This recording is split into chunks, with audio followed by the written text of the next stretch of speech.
ಆತ್ಮೀಯ H16 news ಅರ್ಥಾತ್ ಸಿದ್ದರಾಮಗೆ ಸ್ವಾಗತ.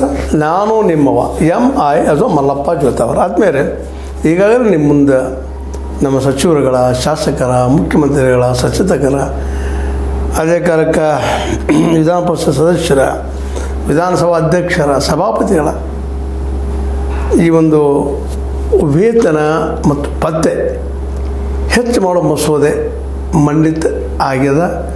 ಅದು ಪಾಸು ಆಗಿಬಿಡುತ್ತದೆ ಅಂತ ಹೇಳಿದ್ವಿ ನಾವು. ಈಗಾಗಲೇ ಅದರಂತೂ ಆಗ್ಯದ, ಚರ್ಚೆನೇ ಇಲ್ಲ. ದೊಡ್ಡ ಗದ್ದಲ ಆದರೂ ಸಹ ನಮ್ಮ ಸರ್ವೋದಯ ಬಜೆಟ್ ಅಂಥ ಬಜೆಟ್ ಇಂಥ ಬಜೆಟ್ ಅಂತ ಹೇಳಿದರು 62 ಕೋಟಿಗಳ ಹೊರೆಯಾಗುವ ಬಜೆಟ್. ಎಕ್ಸ್ಟ್ರಾ 62 ಕೋಟಿ ಹೊರೆಯಾಗುವ ಬಜೆಟನ್ನು ಅಂದರೆ ಇವರ ನಿರಂತರ ಹೋಗುವಂಥದ್ದು, ಒಂದು ವರ್ಷದ ಕಥೆಯಲ್ಲ, ನಿರಂತರ. ಅವ್ರ ರಿಟೈರ್ಮೆಂಟ್ ಫಂಡ್ ಆಗಿರ್ಬೋದು, ಮತ್ತೇನೋ ಇರ್ಬೋದು, ಗ್ಯಾಚುಟ್ ಆಗಿರ್ಬೋದು, ಪಿಂಚಣಿ ಆಗಿರ್ಬೋದು, ಎಲ್ಲ ಶಾಸಕರದ್ದು, ಸಚಿವರದ್ದು, ಮಂತ್ರಿಗಳದ್ದು, ಮುಖ್ಯಮಂತ್ರಿಗಳದ್ದು ಇದೆಲ್ಲ ಆಲ್ರೆಡಿ 2 ಸಲ ಎಂಥ ಗದ್ದಲ, ಹನಿ ಟ್ರ್ಯಾಪ ಮತ್ತೇನು ಟ್ರ್ಯಾಪ ಚರ್ಚೆ, ಅಂಥ ಚರ್ಚೆ ನಡಕನೂ ಯಾವುದೇ ಸದ್ದು ಗದ್ದಲಿಲ್ಲ.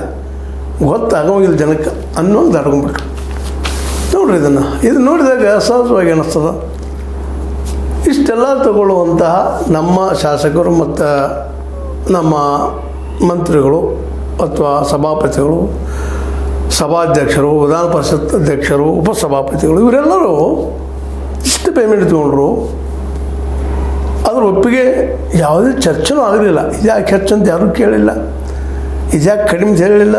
ಯಾಕಪ್ಪ ಅಂದ್ರೆ ಮುಖ್ಯಮಂತ್ರಿ ವೇತನ ತಿಂಗಳಿಗೆ 75,000 ಒಮ್ಮೆಗೆ 1.50 ಲಕ್ಷ, 1 ಲಕ್ಷ ಪೇಮೆಂಟ್ ಹೆಚ್ಚು ಮಾಡಿ ಡಬಲ್ ಮಾಡಿರು. ಯಾಕಪ್ಪ ಇಷ್ಟು ಹೆಚ್ಚು ಮಾಡಿರಿ ನೀವು ಅಂತ ಯಾರೂ ವಿರೋಧ ಮಾಡಲಿಲ್ಲ.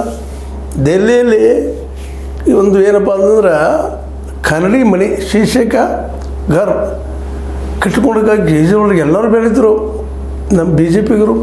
ಹೀಗಾಗಿ ಇಲ್ಲಿ ಬೆನ್ನತ್ತಿಲ್ಲ ಇವ್ರಿಗೆ. ಯಾಕೆ ನಾಳೆ ತಾವು ಬಂದಾಗ ಅದು 1.5 ಲಕ್ಷ ಬರ್ತದಂತೇಳಿ ಅಂದ್ರೆ ಈ ಒಂದು ವಿಷಯದಲ್ಲಿ ಎಲ್ಲರೂ ಹೊಂದಿದ್ದಾರೆ ಅಂತೇಳಿ. ಇದು ಯಾಕೆ ಮತ್ತೊಮ್ಮೆ ಚರ್ಚೆ ಮಾಡ್ತೀನಿ ನಿಮ್ಮ ಜೊತೆಗೆ ಅಂತಂದ್ರೆ, ಈ ಪೇಮೆಂಟ್ ಬಂದಾಗಲಿ ಮತ್ತೇನೋ ಬಂದಾಗಲಿ ತಮ್ಮ ಒಪ್ಪಿಗೆಯನ್ನು ಯಾವುದೇ ಗದ್ದಲ ಸತ್ತಿಲ್ಲ, ವಾದಿಲ್ಲ, ವಿವಾದ ಇಲ್ಲ. ಇದು ಎಲ್ಲ ವಿಷಯಕ್ಕೆ ಯಾಕೆ ತೊಗೊಳ್ತಾ ಇಲ್ಲ ಅಂತ ನಮ್ದು ಈಗ ಒಂದು ದೊಡ್ಡ ಪ್ರಶ್ನೆ. ಅನ್ಬೋದು ನೀವಲ್ಲ, ಇದೇ ರೀ 62 ಕೋಟಿ ದೊಡ್ಡ ಬಜೆಟ್ಗೆ ಏನು ದೊಡ್ಡದಿಲ್ಲ ರೀ, ಹಾಗೆ ಹೀಗೆ ಮಾತಾಡ್ಬೋದು. ಇದು ನಿರಂತರ ಅಲ್ರಿ, ನಿರಂತರ ಕೊಡಬೇಕಾಗ್ತದ. ಇದರ ಪಿಂಚಣಿ ಅದ, ಮುಂದೆ ಗ್ರ್ಯಾಚ್ಯುಟಿ ಅಂತ ಅವ್ರದ್ದು ಏನದು ಎಲ್ಲನೂ ಅದ ಇದ್ರಾಗ. ಅದ್ರ ಜೊತೆಗೆ ಅವರ ಶಾಸಕರು ತೀರುವರೆಗೂ ಅವರು ಪೇಮೆಂಟ್ ಹೋಗ್ತಾ ಇರ್ಬೇಕಂತ ಹೇಳ್ದ. ನಾನು ಯಾಕೆ ಮಾತೆಲ್ಲ ಹೊರಗಡೆ ಮಾತಾಡ್ತಾ ಇದ್ದೀನಪ್ಪ ಅಂದ್ರೆ, ಇದನ್ನು ನಮ್ಮ ಭೀಮ್ಸಿ ಗಡಾದವರು ಈಗ ಪ್ರಶ್ನೆ ಮಾಡಿದ್ರು. ಅವ್ರು ಕೇಳೋದ್ರಲ್ಲಿ ಅರ್ಥದ ರೀ. ಒಬ್ಬ ಬಡವ ಏನೋ ತೊಂದರೆ ತೊಗೊಂಡು ಪ್ರತಿಯೊಂದು ವಸ್ತುಗೂ ಟ್ಯಾಕ್ಸ್ ಕಟ್ಟಿರ್ತಾನೆ. ಆ ಟ್ಯಾಕ್ಸಿನ ದುಡ್ಡು ಒಳ್ಳೇದು ಖರ್ಚಾಗ್ರಿ, ಇವ್ರಿಗೂ ಖರ್ಚಾಗ್ರಿ. ಆದರೆ ಇಷ್ಟೆಲ್ಲ ಖರ್ಚು ಮಾಡಿವಿ ಈ ಭ್ರಷ್ಟಾಚಾರ ಯಾಕಂತ. ಸರ್ಕಾರಿ ಅಧಿಕಾರಿಗಳ ಪೇಮೆಂಟಿನ ಕಡಿಮೆ ಇಲ್ಲ, ಪಗಾರ ಕಡಿಮೆ ಐತೇನ್ರಿ, ಅವ್ರದ್ದು ಸಂಬಳ ಕಡಿಮೆ ಐತೇನ್ರಿ, ಅದು ಗಿಂಬಳಕ್ಕೆ ಯಾಕೆ ಕೈ ಹೊಡೆದಾರ ಅಂತ. ಇಷ್ಟೆಲ್ಲ ತೊಗೊಂಡ್ರು, ನೀವು ಯಾಕೆ ಇದನ್ನ ಕಂಟ್ರೋಲ್ ಮಾಡೋಕ್ಕೆ ಆಗ್ತಾಯಿಲ್ಲ. EC DC ಇವ್ರ ಪೇಮೆಂಟ್ ಯಾವ ರೀತಿ ಇದಾವೆ. ಮುಂದೆ ಅದೇ ಕಾಲಕ್ಕೆ ವಿಧಾನಸಭಾ ಅಧ್ಯಕ್ಷರದ್ದು ಮತ್ತು ಸಚಿವರ ವೇತನ 60,000ದಿಂದ 1.25 ಆಗ್ಯದ. ಅದರ ಬಗ್ಗೆ ಎಲ್ಲೂ ಚರ್ಚೆನೇ ಮಾಡಿಲ್ಲ. ಇದು ಇಷ್ಟು ಆಗಬಾರ್ದಾಗಿತ್ತು ಅಂತ ಯಾರೂ ಹೇಳಿಲ್ಲ. ಇದು ಬಜೆಟ್ಗೆ ಭಾರ ಆಗ್ತದೆ ಅಂತ ಹೇಳಿ ಎಲ್ಲರೂ ಒಪ್ಕೊಂಡು ಬಿಟ್ಟರು. ಅದನ್ನು ಒಂದು ಮಾತು ಚರ್ಚೆ ಇಲ್ಲ. ಅಲ್ಲಿ ಜಗಳ ನಡೀತಾ ಇತ್ತು ಹಂಗೆ. ಅದು ಅದೇ ರೀತಿಯಾಗಿ ಇದರ ಸಲುವಾಗಿ ಸರ್ವೋದಯ ಬಜೆಟ್ ಸಲುವಾಗಿ ಇನ್ನೊಂದು ಈ ಒಂದು ಏನಪ್ಪ ಹನಿ ಟ್ರ್ಯಾಪ್ ಅಂತ ಇಂಪಾರ್ಟೆಂಟ. ಇದು ಇಂಪಾರ್ಟೆಂಟ್ ಅಲ್ಲೇನ್ರಿ. ಹನಿ ಟ್ರ್ಯಾಪ್ ಬಗ್ಗೆ ಜೋರ್ದಾರ ಯಾವನೋ ನನಗೆ ಬೇಕಂತ ತನ್ನ ವೈಯಕ್ತಿಕ ತೃಷೆಗಾಗಿ ಎಲ್ಲೋ ಏನೋ ಮಾಡಿರ್ತಾನೆ. ಅದನ್ನು ಹೇಗಾದ್ರೂ ಗಂಟು ಉಚ್ಕೊಳ್ಳೋ ಜನ ಅದಾರ ಇಲ್ಲ. ಅವರು ಏನೋ ಫೋಟೋ ಮಾಡಿರ್ಬೋದು, ಮತ್ತು ಅದು ಹೆಣ್ಮಕ್ಳು ಮಾಡಿರ್ಬೋದು. ಕೆಲವ್ರು ಇರ್ತಾರೆ ಅವರು ಇಂಟೆಲಿಜೆಂಟ್ ಹೆಣ್ಮಕ್ಳು, ಹನಿ ಟ್ಯಾಪ್ದಾಗ ಶಿಕ್ಷಿರ್ತಾರೆ ತಮ್ಮ ಬದುಕಿಗಾಗಿ ಅನುಕೂಲ ಆಗಲಿ ಅಂತೇಳಿ.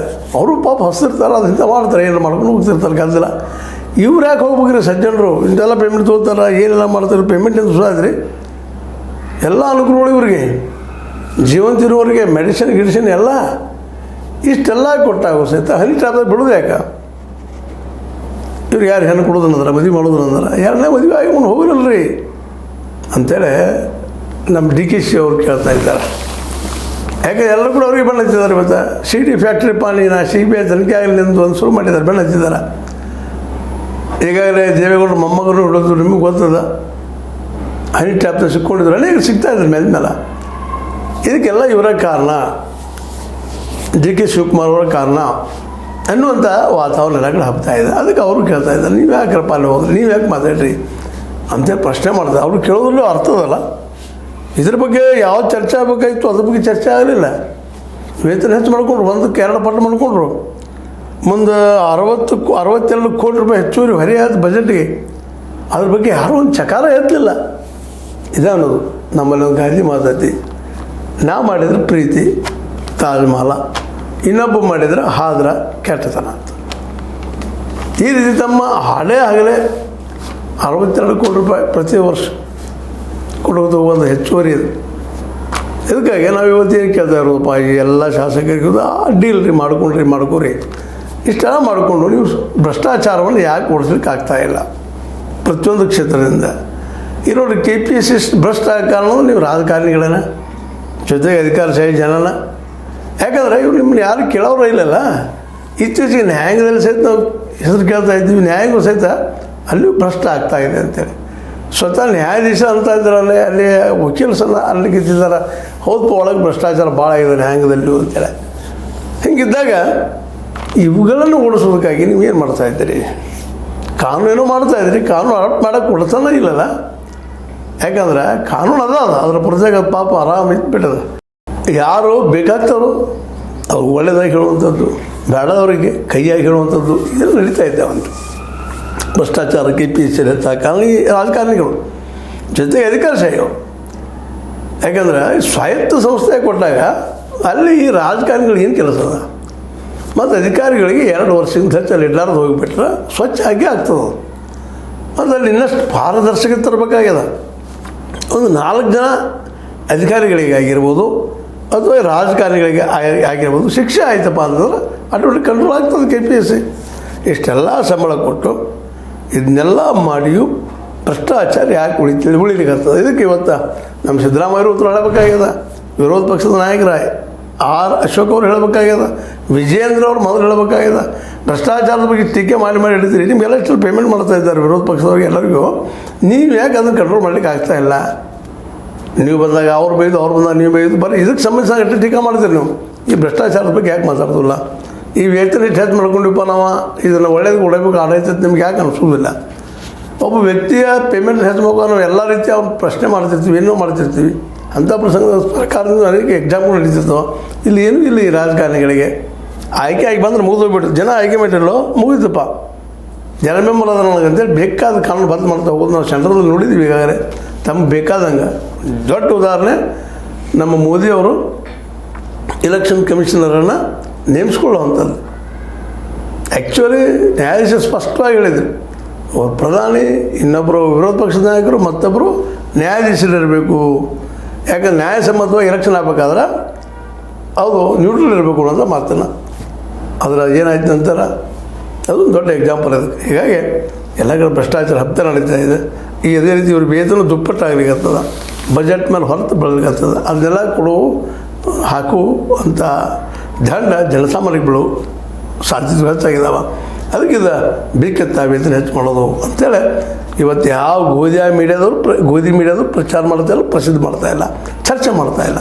ಎಲ್ಲರೂ ಮೌನ. ಯಾಕೆ ನೀವು ಉತ್ತರಿಸ್ಬೇಕು, ಮತದಾರ ಎಚ್ಚರಗೊಳ್ಬೇಕು ಅಷ್ಟ ಅಂತ ಹೇಳ್ತಾ ನಾನು ಅನಿಸಿಕೆ ಮಾತಾಡಿದ್ದೀನಿ. ಲೈಕ್ ಮಾಡಿ, ಶೇರ್ ಮಾಡಿ, ಕಮೆಂಟ್ ಮಾಡಿ, ಜೊತೆಗೆ ಸಬ್ಸ್ಕ್ರೈಬ್ ಆಗೋದು ನಿಲ್ಲಿಸ್ಲಿಕ್ಕೆ ಹೋಗ್ಬೇಡ್ರಿ. H16 ನ್ಯೂಸ್ ಅರ್ಥಾತ್ H ತಾರಮಿದು ಸತ್ಯದ ಕೈಗರಡಿ ವಂದನೆಗಳು.